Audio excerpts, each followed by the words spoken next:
damos la bienvenida al doctor José Astudillo. Él es diácono de la Iglesia Católica de Cuenca, es académico de la Universidad de Cuenca. José, muy buenos días.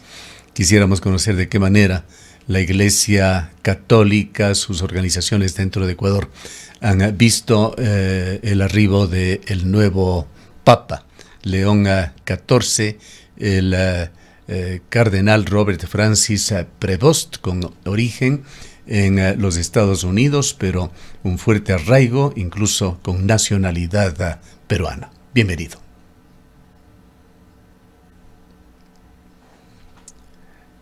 ¿Tenemos algún problema con la señal con José?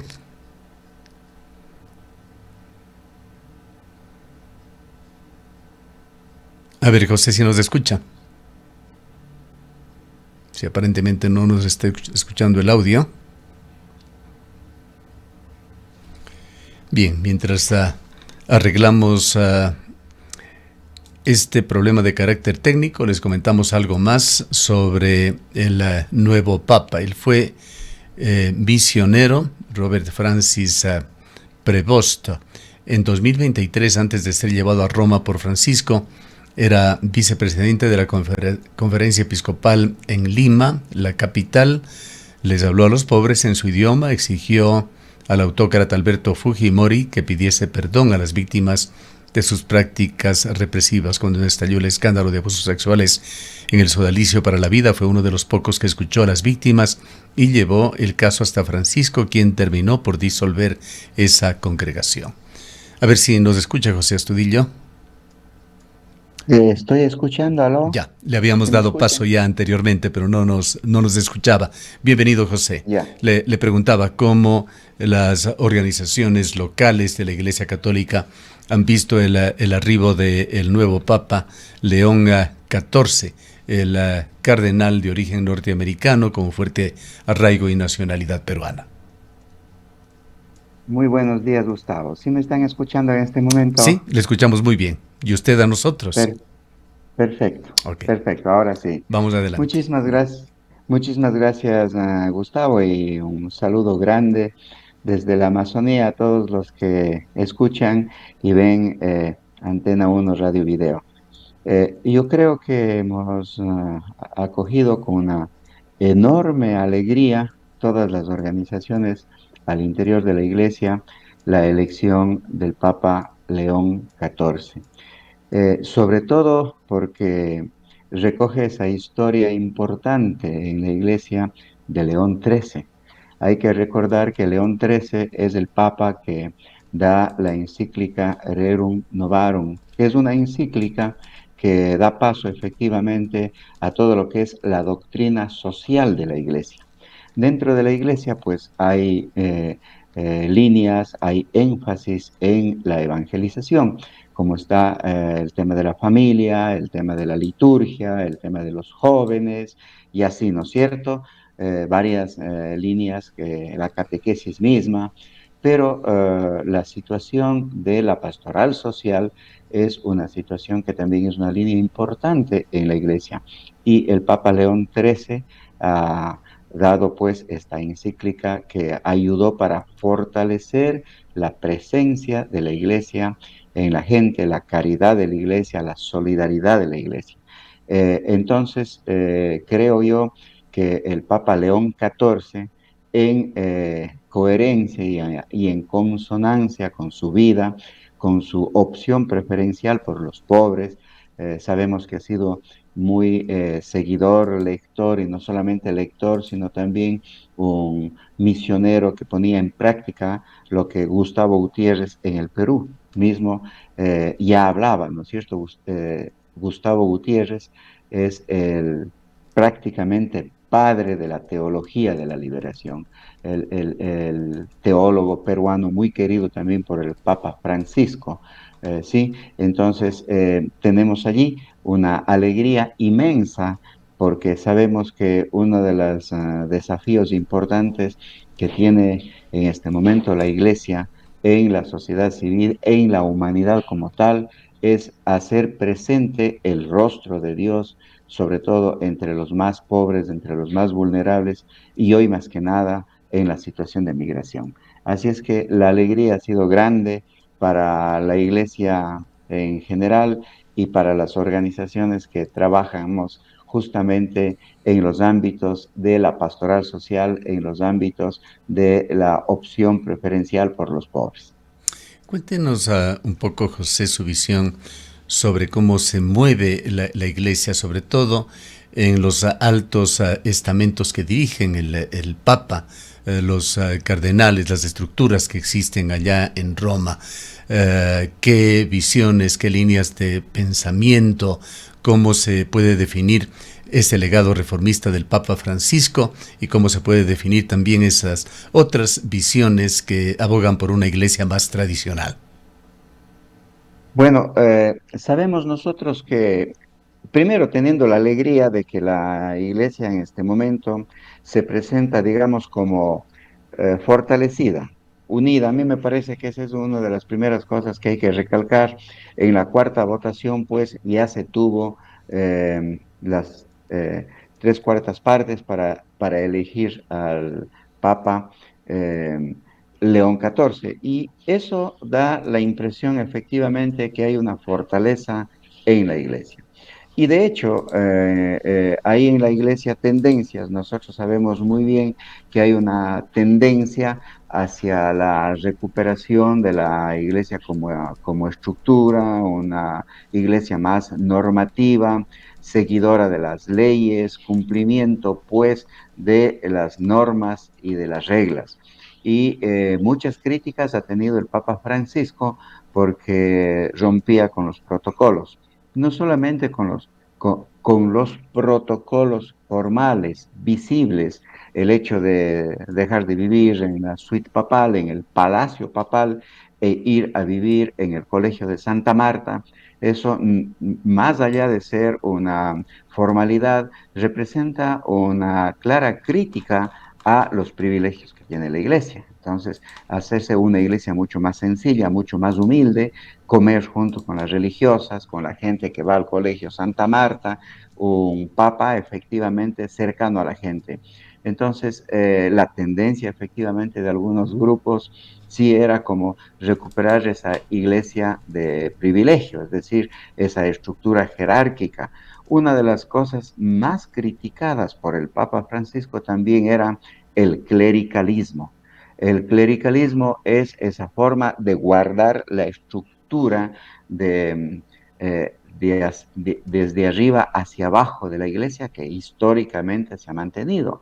Entonces, más que respeto, más que efectivamente parte de la teología o de la tradición apostólica, era la conservación de una institución como tal, pensando que la institución o la estructura institucional era la que hacía que prevalezca la iglesia. Vemos muy bien que la iglesia prevalece sobre todo con el amor, con el testimonio del Papa Francisco y ahora con el testimonio de este Papa León XIV desde su actitud como misionero. Entonces, yo diría estas dos tendencias, la una para regresar a las tradiciones y las tradiciones sobre todo sustentadas en la normativa moral.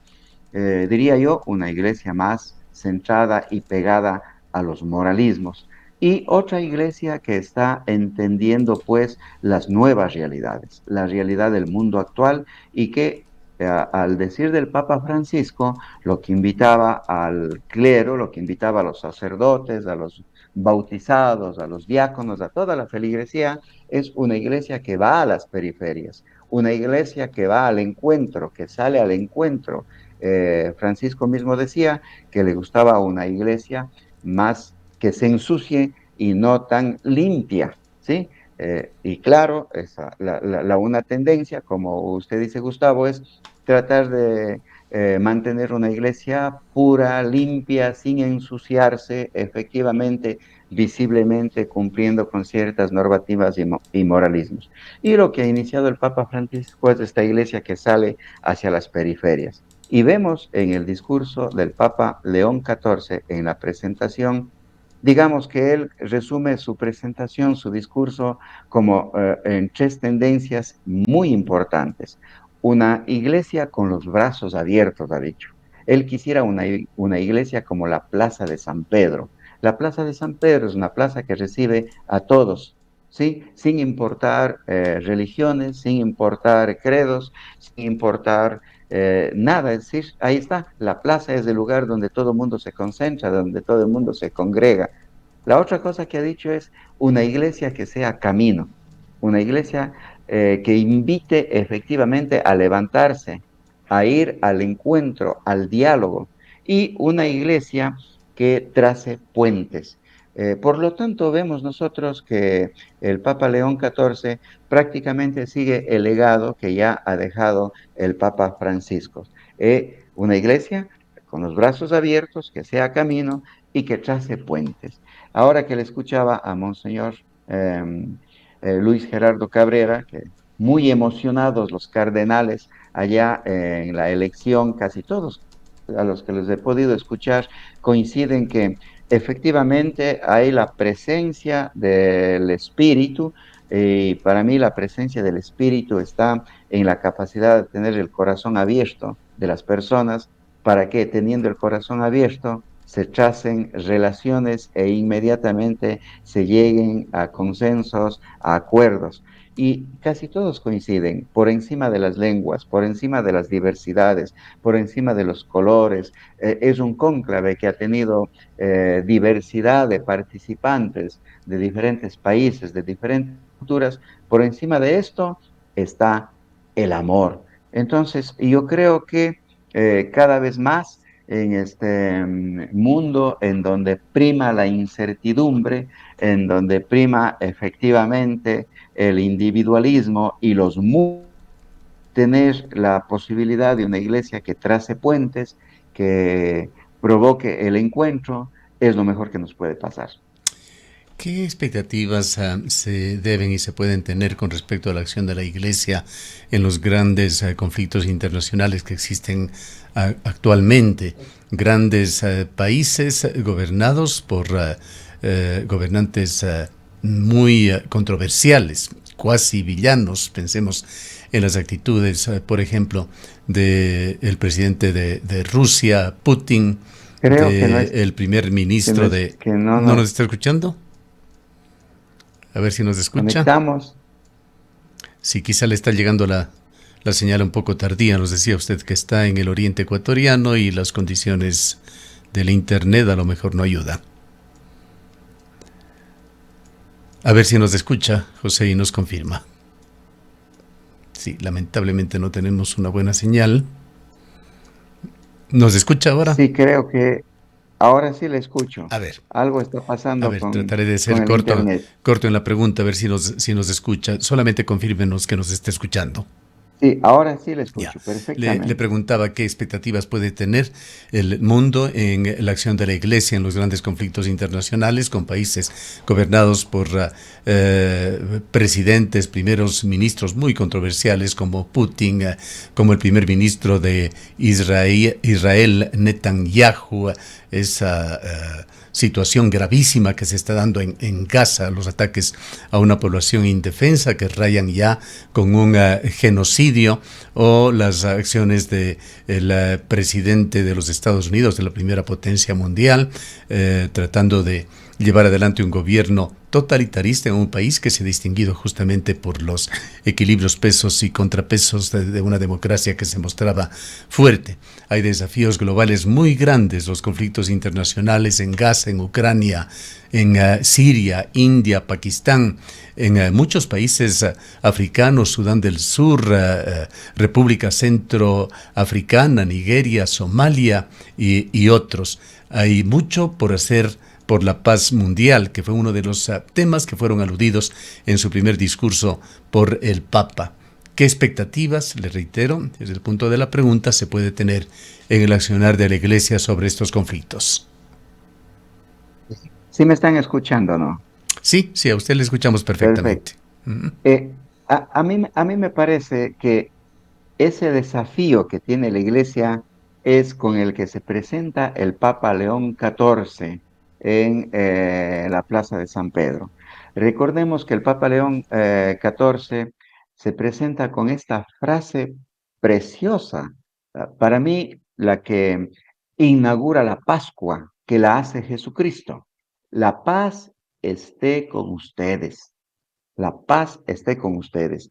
Y cuando Jesús hace esta presentación en la resurrección, inaugura inaugura esa Pascua importante para los apóstoles, para la humanidad, se presenta en un momento de altísimo conflicto, en un momento de altísima vulnerabilidad e incertidumbre, pues está viviendo ese momento en Jerusalén, el momento más álgido del conflicto, ¿sí? Están persiguiendo a los apóstoles, están buscándoles el imperio romano, y Jesús dice, acá hay que construir una paz, que va con su pregunta, Gustavo. El Papa León XIV repite dos veces con una fuerza, la paz esté con ustedes. Yo creo que ese es uno de los retos fundamentales de la Iglesia y también del Papa León XIV,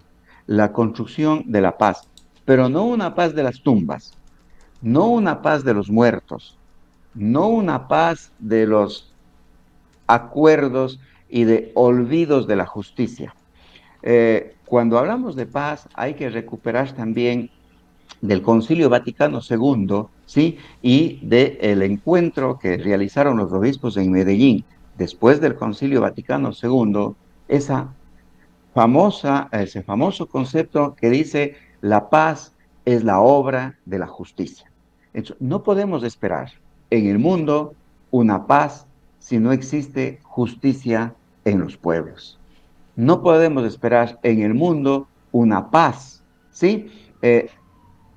Con presiones, con dominaciones. Los países tienen que tener soberanía, los países tienen que tener independencia, los países tienen que tener identidad para tener una paz efectivamente con justicia social. Y también en el mundo.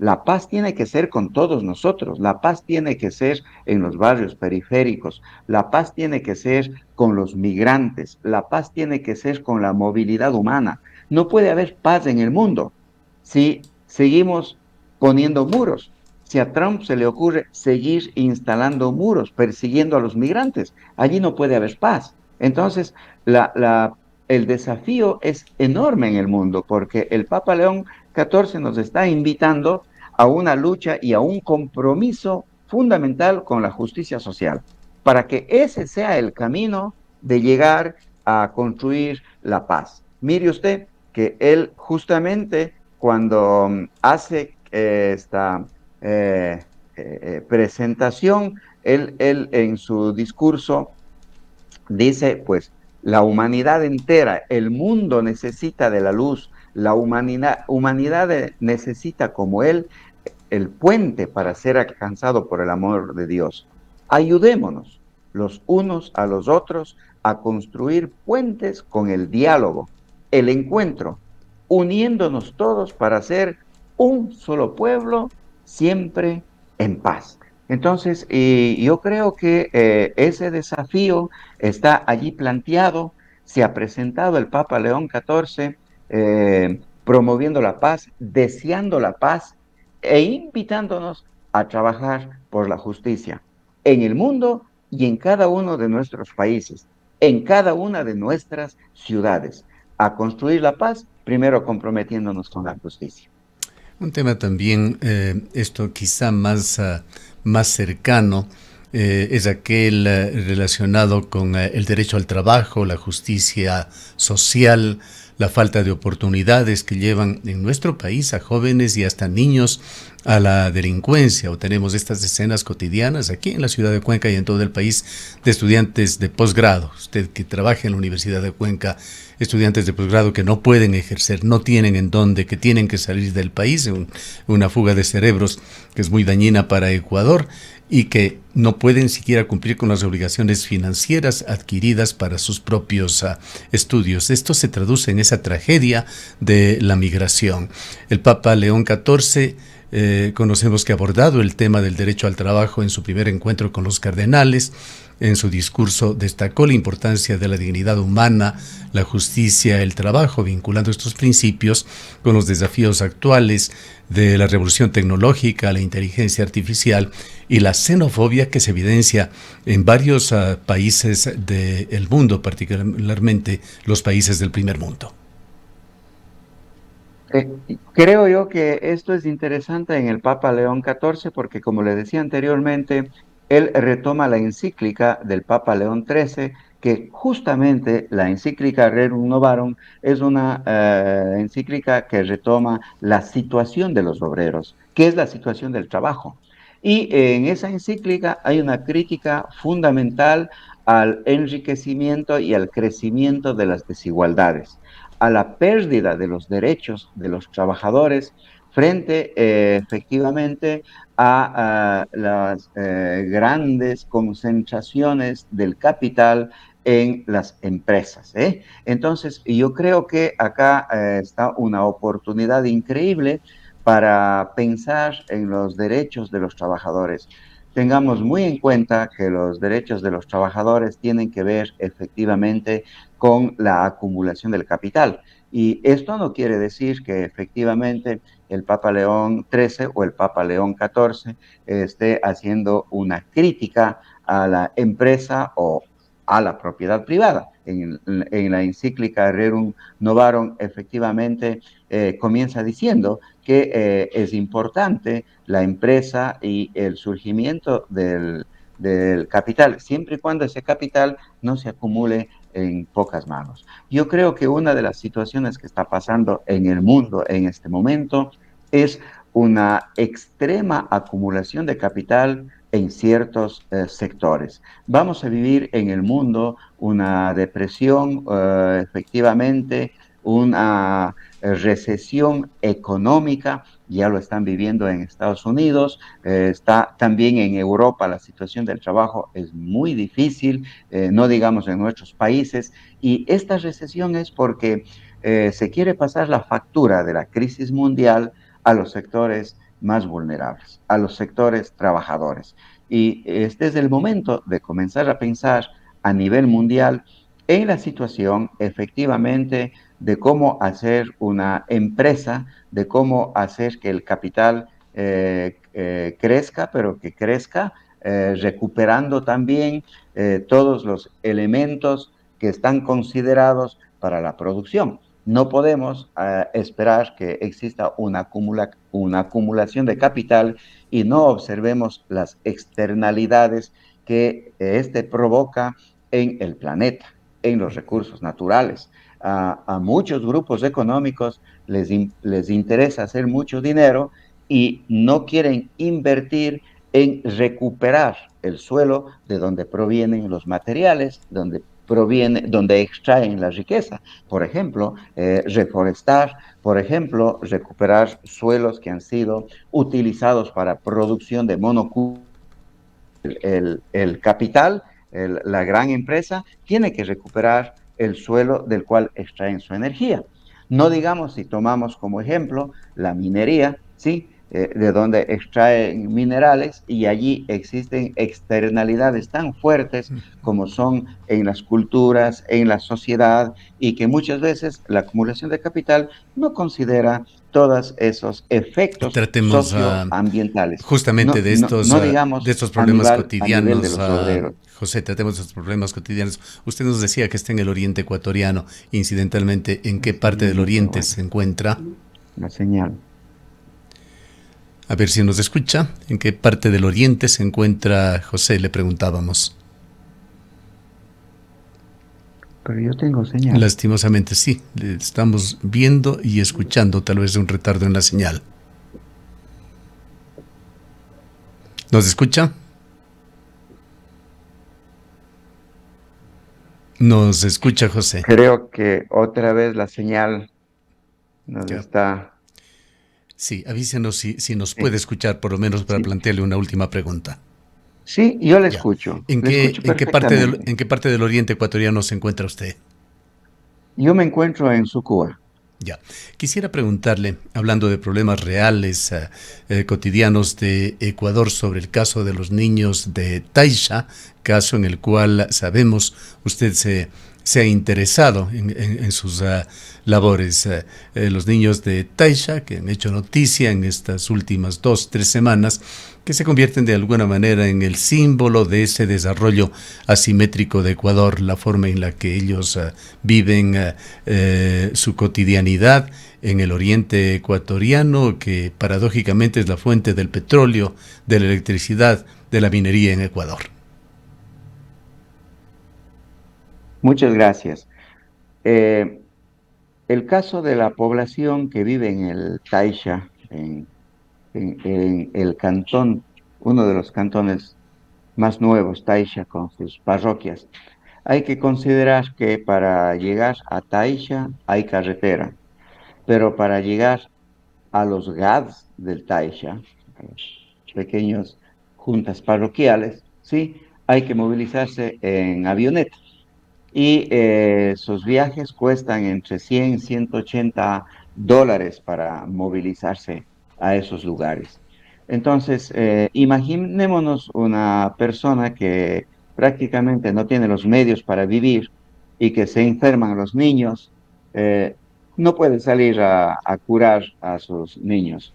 Estando ya acá y escuchando relatos de la gente, los relatos son diferentes a los que escuchamos allá en la ciudad.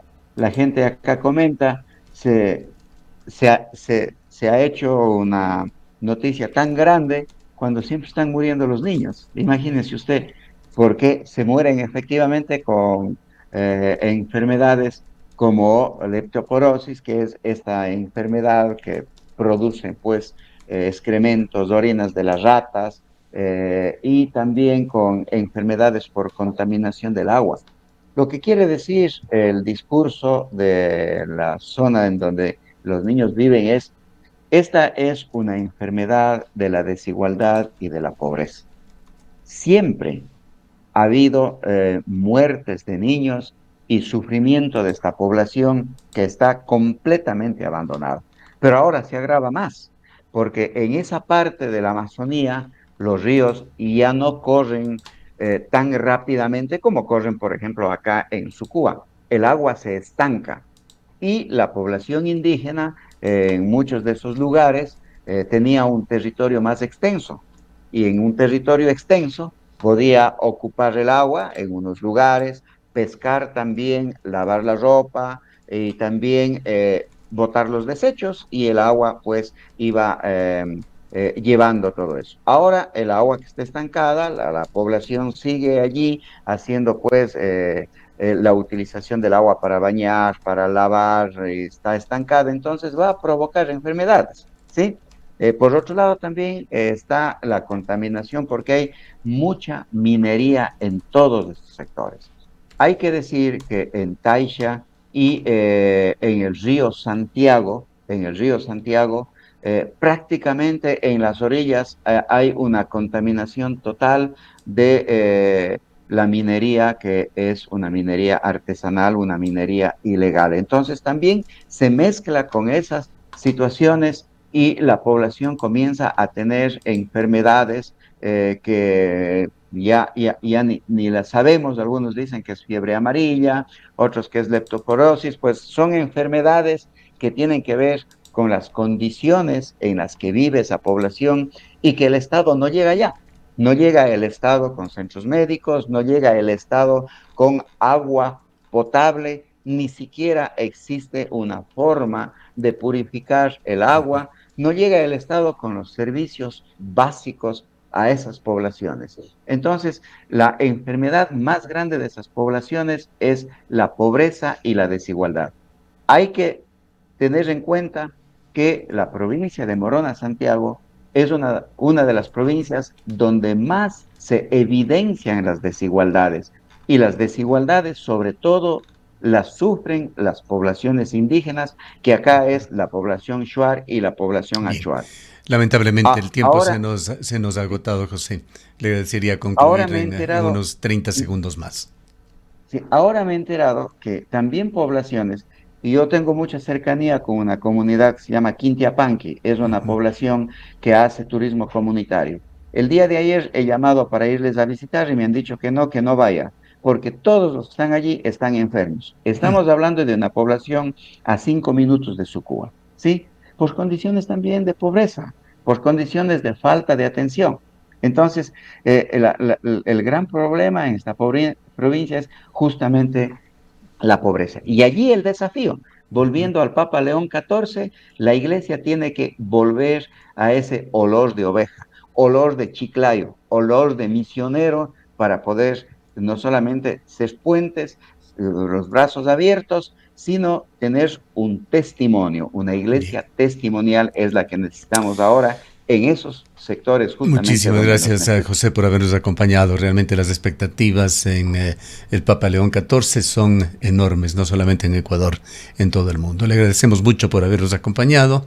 Han escuchado al doctor José Astudillo, diácono de la Iglesia Católica de Cuenca, académico de la Universidad de Cuenca. Son las 9:08.